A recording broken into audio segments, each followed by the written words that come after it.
नमस्कार, मी पूजा कारेकर पोटपूजामध्ये आपल्या सगळ्यांचं स्वागत करते। आज मी तुम्हाला साबुदाण्याची खिचडी कशी करायची ते दाखवणार आहे। चला तर मग बघूया। हे साबुदाणे आपण धुवून घेतलेले आहेत स्वच्छ आणि त्याला सरसं पाणी ठेवलेलं आहे आपण। आणि हे आता आपण रात्री भिजत घातलेत, उद्या सकाळी हे छान फुललेले असतील। आता आपण हे झाकण लावून ठेवून देऊया।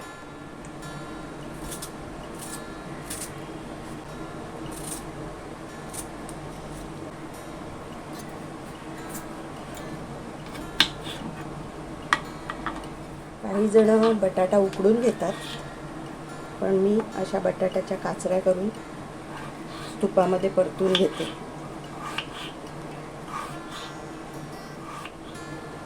आता हा रात्रभर आपण साबुदाणा पाण्यात भिजवून ठेवला होता। आता छान मोकळे झालेले आहेत दाणे। मिरची, जिरं, ओलं खोबरं,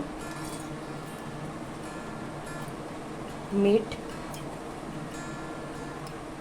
साखर हे आता आपण मिक्सरला वाटून घेऊया।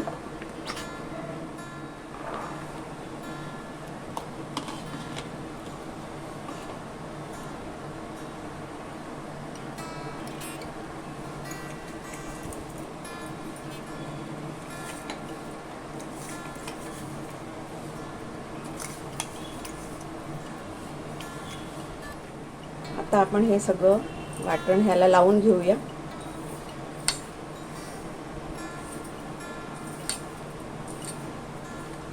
आपण कच्चं जिरं ह्याच्यामध्ये थोडंसं घेतलेलं आहे। ह्याच्यात नाही जिरं टाकलं तरी चालतं, कारण आपण फोडणीत थोडं जिरं मिरची टाकणारच आहोत। फक्त हे सगळ्यावर नीट दाण्यांना लागावं म्हणून मी हे थोडं वाटण ह्याच्यामध्ये लावते। शेंगदाण्याचं कूट,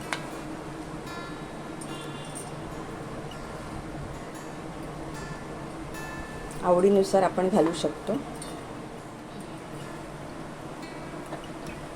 मी शेंगदाण्याचं तेल घालते आधी।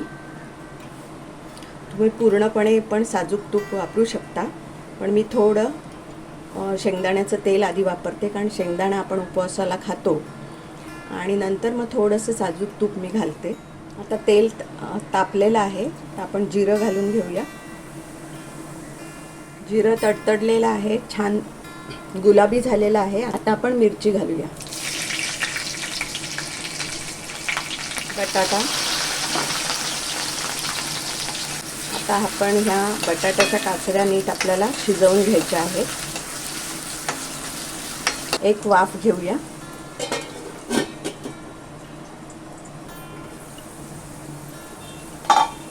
आता आपण बटाटा शिजला आहे का ते पाहूया।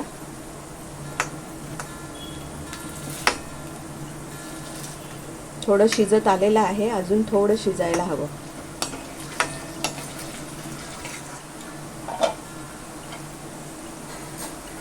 आता आपले हे बटाटे शिजलेले आहेत।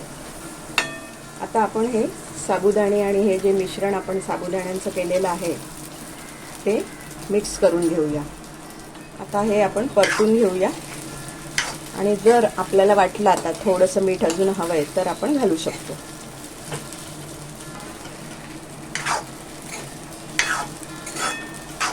काचऱ्यांना थोडंसं मीठ घालायचं राहून गेलं, तर आता आपण हे घालतोय। जरासं लागणार आहे अजून।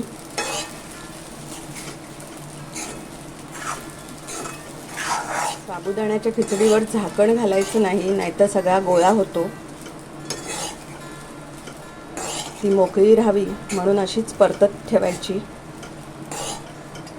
आता वरून मी थोडंसं साजूक तूप घालते। कधी कोरडी झाली आपली खिचडी, कदाचित तेल कमी पडलं, अंदाज चुकला, तर आपण थोडंसं हे वरून साजूक तूप घातलं तरीसुद्धा छान लागतं। आणि जरी व्यवस्थित असलं तरीसुद्धा साजूक तुपाचा एक छान स्वाद येतो आणि सुवास येतो। त्यामुळे साजूक तूप वरून घालावं। गॅस मी मंद ठेवलेला आहे परतताना। आता आपली खिचडी तयार आहे। छान मोकळी खिचडी झालेली आहे।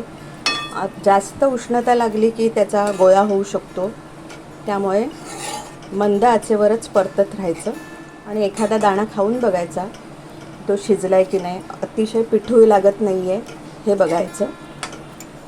अशी छान मोकळी खिचडी आता आपली तयार आहे. आता आपण सर्व करूया. तुम्हाला ही रेसिपी कशी वाटली हे नक्की कमेंटमध्ये कळवा. लाईक करा, शेअर करा आणि सबस्क्राईब करा. आणि हो, मस्त खाण्याची घ्यायची असेल मजा तर बघत राहा पोटपूजा.